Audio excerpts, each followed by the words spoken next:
दूर पहाड़ों के बीच एक गांव था। उस गांव का नाम खाती गांव था। वहां के लोग बहुत ही सीधे और सरल थे। गांव के लोगों का जीवन खेती पर निर्भर था। उसी गांव में मोहन नाम का एक गरीब किसान रहता था। मोहन के परिवार में उसकी बूढ़ी माँ सरस्वती देवी, उसकी पत्नी विमला और उसका 5 साल का बेटा दीपक था। मोहन के पास थोड़ी सी जमीन थी जिसमें वो खेती करके अपने परिवार का पालन पोषण करता था। उगता हुआ सूरज दुनिया के लिए रोशनी लाता है, पर मोहन के लिए ये सिर्फ एक और दिन की जद्दोजहद लेकर आता है। फूस की छत से छनकर आती रोशनी सीधे उसकी बीमार माँ के चेहरे पर पड़ती है। मोहन, आज दीपक को क्या कहूंगी? कल रात उसे बहलाकर सुला दिया था कि सुबह उठते ही गर्मा गर्म खाना मिलेगा। अब वो जागने वाला है, चूल्हा ठंडा पड़ा है और मेरी ममता लहूलुहान हो रही है। क्या हम इतने बदनसीब हैं कि अपने बच्चे को एक वक्त की रोटी भी नहीं दे सकते? भरी आंखों से। बिमला, तुम्हारी ये खामोश सिसकियां मेरे कलेजे को चीर देती हैं। मैं किसान हूँ, धरती का सीना चीरकर अनाज पैदा करना मेरा काम है, पर आज किस्मत ने मेरा ही सीना चाक कर दिया है। जमींदार के चक्कर काट काट कर पैर के जूते घिस गए, पर वो उधार देने को तैयार नहीं। पर हार नहीं मानूंगा, आज फिर जाऊंगा। शायद खुदा को मेरी मेहनत पर नहीं तो इस मासूम दीपक की भूख पर तरस आ जाए। सरस्वती देवी अंदर से खांसते हुए, बेटा मोहन, पास आ। देख, मेरा अंत समय करीब है, पर मुझे अपनी मौत का डर नहीं है। मुझे डर है कि कहीं मेरी गरीबी तेरे जमीर को न खा जाए। बेटा, भूख बहुत बड़ी चीज है, बड़े बड़ों का ईमान डिगा देती है। पर तू वादा कर, चाहे पेट पीठ से सट जाए पर कभी किसी का बुरा नहीं करेगा। भगवान की लाठी बेआवाज होती है पर चोट गहरी करती है।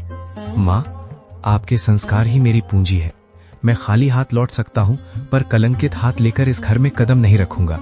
मोहन जमींदार के घर चला जाता है। नंगे पांव, फटी हुई कमीज और आंखों में उम्मीद की आखिरी चमक लिए मोहन जमींदार की हवेली के बाहर खड़ा है।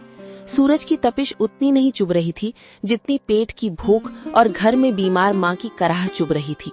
जमींदार साहब एक आरामदायक कुर्सी पर बैठे हुक्का गुड़गुड़ा रहे थे, मानो मोहन का दुख उनके लिए कोई मनोरंजन हो। माई बाप, हुजूर, इस अभागे की विनती सुन लीजिए। मैं जानता हूँ कि पिछला लगान अभी पूरा नहीं चुका पाया हूँ, लेकिन मेरी मजबूरी की दीवार बहुत ऊंची हो गई है सरकार। घर में चूल्हा 3 दिन से ठंडा पड़ा है। मेरा 5 साल का बेटा दीपक, जो अब तक खेलता कूदता था, आज भूख हमारे निढाल होकर जमीन पर पड़ा है। वो मुझसे रोटी नहीं मांगता सरकार, बस अपनी पथराई आंखों से मुझे देखता है और उसकी वो खामोश नजरें मेरे कलेजे को छलनी कर देती हैं। मोहन, ये हवेली जज्बातों से नहीं, हिसाब किताब से चलती है। तेरी माँ बीमार है, तेरा बेटा भूखा है, इसमें मेरा क्या कसूर? पिछली बार भी तूने यही रोना रोया था। ये धरती प्यासी है तो मैं क्या करूं? मुझे अपनी तिजोरी भरनी है, तेरी गरीबी का बोझ नहीं उठाना। हुजूर, आप तो गांव के अन्नदाता हैं। अगर आप ही हाथ खींच लेंगे तो हम जैसे छोटे किसान कहाँ जाएंगे? मुझे बस थोड़े से आलू और मटर के बीज उधार दे दीजिए। मैं दिन को दिन नहीं समझूंगा, रात को रात नहीं देखूंगा। मैं अपने खून पसीने से उस बंजर जमीन को सींच दूंगा। मैं वादा करता हूँ सरकार, फसल कटते ही सबसे पहले आपका कर्ज चुकाऊंगा। मेरी माँ घुट घुट कर मर रही है, उसे दवा चाहिए। हुजूर, एक बाप होने के नाते मुझ पर तरस खाइए। क्या एक गरीब के बच्चे को जीने का हक नहीं है? हक की बातें मत कर मोहन, हक अमीरों की जागीर होती है। बीज चाहिए, बीज की कीमत लगती है। तेरे पास देने को क्या है? वो 2 बीघा जमीन जो पहले ही गिरवी है। जा, यहाँ से दफा हो जा। अपनी इन भीगी आंखों से मुझे पिघलाने की कोशिश मत कर। जब तक पिछला हिसाब बराबर नहीं होता, तुझे एक दाना भी उधार नहीं मिलेगा। हुजूर, आज आप मुझे यहाँ से खाली हाथ भेज रहे हैं, पर याद रखिएगा, गरीब की आह बहुत गहरी होती है। मैं अपनी मेहनत बेचने आया था, अपनी खुददारी नहीं। अगर खुदा ने चाहा तो मेरी मिट्टी भी सोना उगलेगी। आज आप मेरी गरीबी का मजाक उड़ा रहे हैं, पर वक्त का पहिया घूमेगा हुजूर, वक्त का पहिया जरूर घूमेगा।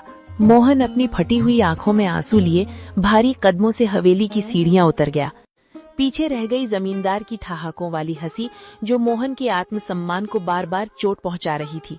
पर मोहन को नहीं पता था कि इस अपमान के बाद ही उसकी किस्मत का जादुई दरवाजा खुलने वाला था। जमींदार ने मोहन को धक्के देकर निकाल दिया था। मोहन हताश होकर लौट रहा था, तभी झाड़ियों से कराहने की आवाज आई। अरे, ये नन्ही से चिड़िया, इसके पंख तो खून से सने हैं। कितना तड़प रही है ये। लगता है किसी बेरहम शिकारी का तीर इसकी रूह को छूकर गुजरा है। मोहन चिड़िया को हथेली पर उठाता है। चिड़िया कांप रही है। छोटी सी जान, तू क्यों रोती है? तेरा तो कोई घर भी नहीं जिसे जमींदार छीन ले। देख, मेरे पास तुझे खिलाने के लिए दाना तो नहीं है, पर ये पानी की आखिरी बूंदे तेरे नाम। मेरी प्यास से बड़ी तेरी जिंदगी है। मेरी धोती का ये टुकड़ा शायद तेरे घाव ना भर पाए, पर तेरी तड़प को थोड़ा आराम तो दे सकता है। मोहन अपनी फटी कमीज का कोना फाड़ता है और बड़ी कोमलता से चिड़िया की पट्टी करता है। अचानक एक तेज रोशनी होती है और चिड़िया एक दिव्य परी में बदल जाती है। मोहन, मैंने आज तक महलों में सोने के थाल में 56 भोग खाते हुए लोग देखे हैं, पर तुम्हारे जैसा अमीर दिल नहीं देखा। जिसके पास खुद के खाने को निवाला नहीं, वो अपनी फटी कमीज फाड़कर एक पक्षी का घाव भर रहा है। तुम्हारी इस निस्वार्थ करुणा ने मुझे विवश कर दिया कि मैं तुम्हारी मदद करूं। आप कौन हैं देवी? मैं तो बस एक साधारण इंसान हूँ। मैं तुम्हारी परीक्षा थी मोहन। ये लो, ये आलू और मटर के बीज साधारण नहीं है।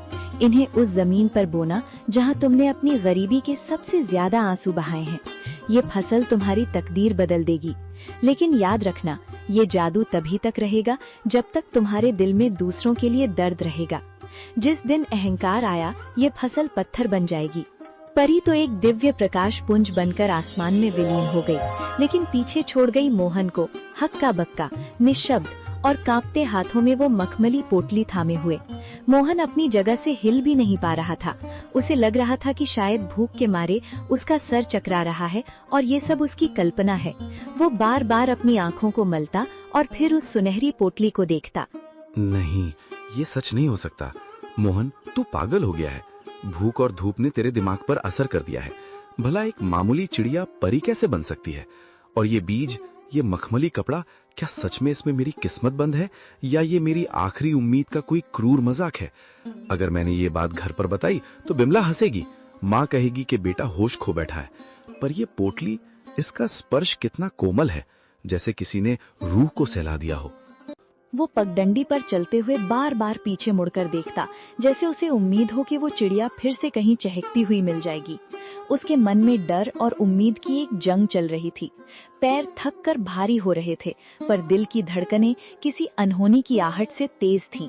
मोहन जैसे ही घर पहुंचा, उसने देखा कि दीपक आंगन में मिट्टी से खेल रहा है और बिमला चूल्हे के पास बैठी सूखी लकड़ियां बटोर रही है। मोहन का चेहरा उतरा हुआ था, पर आंखों में एक अजीब सी चमक थी। मोहन, आ गए तुम? क्या हुआ? जमींदार ने कुछ दिया? तुम्हारे हाथ खाली क्यों हैं? और तुम ऐसे कांप क्यों रहे हो, जैसे कोई डरावना सपना देख लिया हो? बिमला, माँ, जल्दी इधर आओ। आज जो हुआ, अगर मैं अपनी आंखों से न देखता तो कभी यकीन न करता। मैं पागल नहीं हुआ हूँ, पर आज कुदरत ने मुझसे बात की है। क्या हुआ बेटा? तू इतना घबराया हुआ क्यों है? शांत हो जा, पहले पानी पी। माँ, आज रास्ते में मैंने एक घायल चिड़िया की जान बचाई। उसे पानी पिलाया, अपनी कमीज फाड़कर उसकी पट्टी की, और फिर पलक झपकते ही वो चिड़िया एक नुमानी परी में बदल गई। उसने कहा कि वो मेरी परीक्षा ले रही थी। उसने मुझे ये बीज दिए हैं माँ। उसने कहा कि ये जादुई आलू और मटर हैं। अगर इन्हें सच्चे मन से बोया जाए तो ये हमारी तकदीर बदल देंगे। बिमला हैरानी और अविश्वास से, परी? मोहन, क्या कह रहे हो? कहीं भूख के मारे तुम्हारी तबीयत तो नहीं बिगड़ गई? इस जमाने में परियां कहाँ आती हैं? हमें मेहनत से रोटी नहीं मिल रही और तुम करिश्मे की बात कर रहे हो? बिमला, मुझे भी यकीन नहीं हो रहा था। रास्ते भर मैं खुद को यही समझाता रहा कि मैं सपना देख रहा हूँ। पर देखो इस पोटली को, क्या ये किसी गरीब किसान के घर की चीज लग रही है? माँ, जब उस परी ने मुझसे बात की तो मेरे दिल का सारा बोझ उतर गया। उसकी आवाज में वही ममता थी जो तुम्हारी आवाज में है। उसने कहा, जब तक मन साफ रहेगा ये फसल सोना उगलती रहेगी। बेटा, इस दुनिया में जो हम देख नहीं पाते, इसका मतलब ये नहीं कि वो होता नहीं है। तेरी ईमानदारी का सिला देने खुद विधाता किसी न किसी रूप में आते ही हैं। बिमला, शक मत कर, ये बीज नहीं, ये हमारे सब्र के आंसू। सुबह की पहली किरण के साथ जब मोहन अपने खेत पहुंचा, तो उसकी आंखें फटी की फटी रह गईं। जहां कल तक धूल उड़ती थी, आज वहां घुटनों तक ऊंची हरी भरी फसल लहलहा रही थी।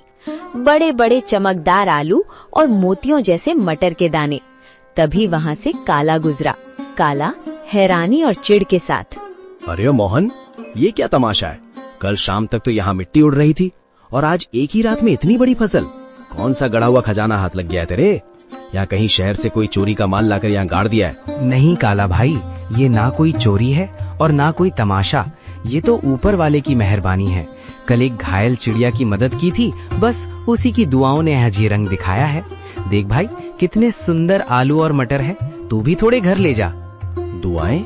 चिड़िया मुझे बेवकूफ समझता है, ये जरूर कोई काला जादू है। जोर से, मुझे तेरे खैरात की जरूरत नहीं है मोहन। याद रख, जो रातों रात उगता है वो रातों रात ढल भी जाता है। काला के मन में शांति नहीं थी।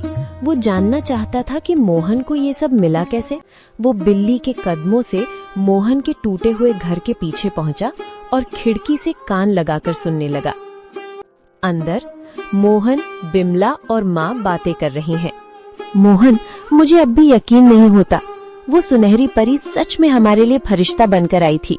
उसने कहा था ना कि जब तक दिल साफ रहेगा ये फसल बढ़ती रहेगी।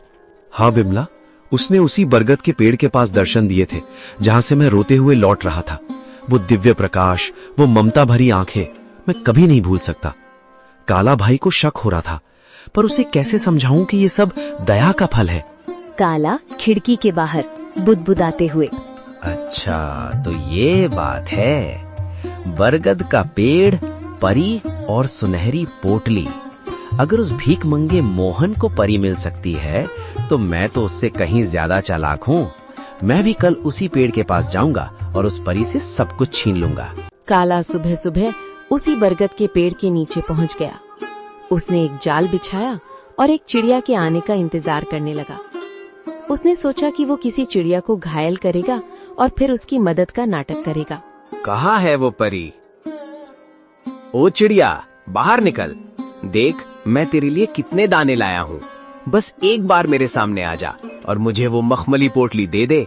मुझे आलू मटर नहीं, मुझे सोना चाहिए, चांदी चाहिए।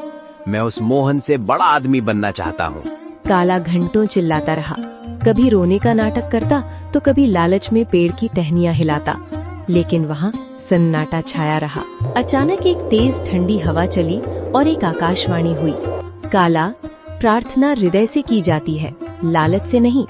मोहन ने एक जान बचाने के लिए अपनी कमीज फाड़ी थी और तू एक जान लेने के लिए जाल बिछा रहा है। जा, तुझे कुछ नहीं मिलेगा क्योंकि तेरा मन ईर्ष्या की राख से भरा है। लालच की फसल कभी मीठी नहीं होती। नहीं, ये नाइंसाफी है। उस गरीब को सब कुछ और मुझे कुछ नहीं। अगर मुझे नहीं मिला तो मैं मोहन का भी कुछ नहीं रहने दूंगा। मैं आज रात उसके खेत को शमशान बना दूंगा। मोहन ने पहली फसल घर लाई। बिमला ने जब आलू और मटर की सब्जी बनाई तो उसकी खुशबू पूरे गांव में फैल गई। बीमार माँ ने जैसे ही एक निवाला खाया, उनके चेहरे पर रौनक आ गई। पिताजी, ये आलू तो बहुत मीठे हैं। क्या ये सचमुच हमारे खेत के हैं? अब मुझे स्कूल जाने के लिए नया बस्ता मिलेगा ना? हाँ मेरे बच्चे, अब हम कभी भूखे नहीं सोएंगे। बिमला देखो, भगवान ने सुन ली। आज माँ की आंखों में चमक देखी? ये उन जादुई बीजों का ही प्रताप है। बिमला आंखों में आंसू भरकर, मैं तो डर गई थी मोहन। मुझे लगा था कि गरीबी हमारी पहचान बन गई है, लेकिन आज पहली बार लग रहा है कि हमारे घर में भी लक्ष्मी ने कदम रखा है। पर मुझे उस काला से डर लगता है। उसकी नजरें हमारे खेत पर जमी हैं।